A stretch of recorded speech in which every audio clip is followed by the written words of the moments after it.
середине 20-го столетия США и СССР разместили друг у друга под боком ядерные ракеты. Мир оказался на грани ядерной войны. К счастью, лидеры двух стран все же нашли общий язык, а между Вашингтоном и Москвой впервые появилась прямая горячая линия. Спустя несколько лет в Америке провели исследования. Спикеры зачитывали студентам короткие сочинения за и против политики лидера Кубы Фиделя Кастро, который и разрешил установить советские ракеты у себя на острове. В одном варианте спикер выбирал позицию, в другом позиция назначалась случайно. Студентов попросили определить, разделяет ли спикер озвученную им позицию. Спикера, который выбирал сочинение за Кастро, студенты считали его сторонником. Спикера, который выбирал сочинение против Кастро, студенты считали его противником. Но какой вывод делали о спикере студенты, когда знали, что у него не было выбора, какое из сочинений читать? Об этом вы узнаете в конце ролика. А пока посмотрите внимательно на анимацию. Опишите, что здесь происходит и почему. Мелкие фигуры – хулиганы? Или все же большой треугольник – агрессор? Кого вам больше всего жаль? А кто злодей? Дело в том, что движение фигур запрограммировано. Их поведение – это результат действий сценариста и аниматора. Но вы увидите в фигурах личности и будете судить их по их поступкам. В такие моменты вы можете допустить фундаментальную ошибку атрибуции. А потом еще вот это искажение, и вот это, и еще вот такое, и много еще других ошибок и искажений, которые не представлены в этом большом списке. В общем, все они являются частью ошибки атрибуции. Это склонность ошибаться относительно природы причин своего или чужого поведения. Эти причины могут быть как якобы внутренние – убеждения, позиции и характер, так и внешние – обстоятельства, ситуации и среда. При фундаментальной ошибке атрибуции мы объясняем плохие поступки других людей качествами их личности, игнорируя силу обстоятельств. Она прошла без очереди, потому что хамка. Он обогнал меня, потому что козел. Они мусорят на улице, потому что свиньи. Но если мы поступаем точно так же, то оправдываем свое поведение ситуацией. Мне только спросить. Я опаздываю на работу. Нигде не было урны. Это уже будет называться искажение актер-наблюдатель. То есть, если кто-то другой поступает плохо, то это потому, что такова его природа. А если мы поступаем плохо, то… Не мы такие. Жизнь такая. Именно так и рождаются двойные стандарты, когда одно и то же действие оценивается по-разному в зависимости от позиции оценивающего. Если наши, то разведчики, если чужие, то шпионы.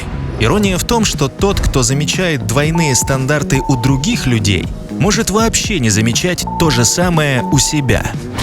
Вероятно, это происходит из-за самообслуживающего искажения, при котором мы склонны объяснять свои успехи только личными способностями и качествами, а неудачи списывать на внешние факторы. Так, правительства будут хвалить за победой себя, а за негативные результаты и проблемы винить внутренних или внешних врагов.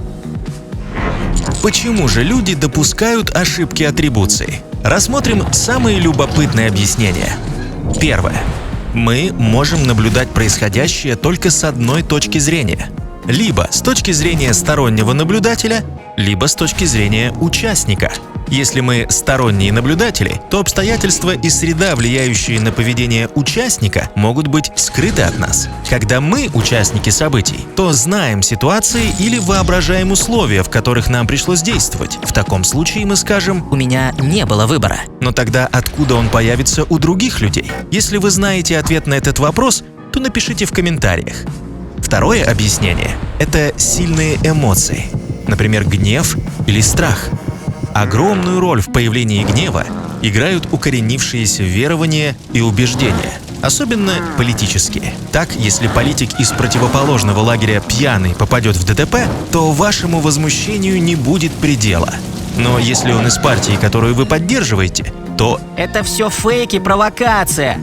А в напряженной или конфликтной ситуации Отсутствие связи и общения между сторонами может породить сильные страхи или ложные представления друг о друге. Ошибки атрибуции считаются одними из самых серьезных когнитивных искажений. Ведь мы постоянно делаем выводы о других, но мало кого из нас учили правильно это делать.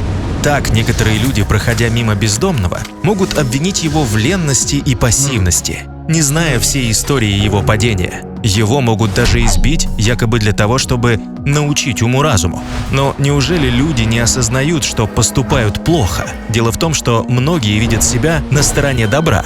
Поэтому, когда они поступают как зло, то испытывают психологический дискомфорт. Чтобы не испытывать этот дискомфорт, люди могут найти себе убедительное оправдание.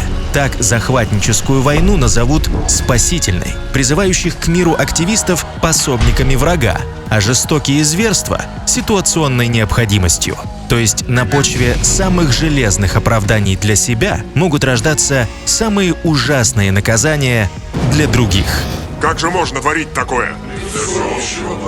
И это для всеобщего блага? Тихо!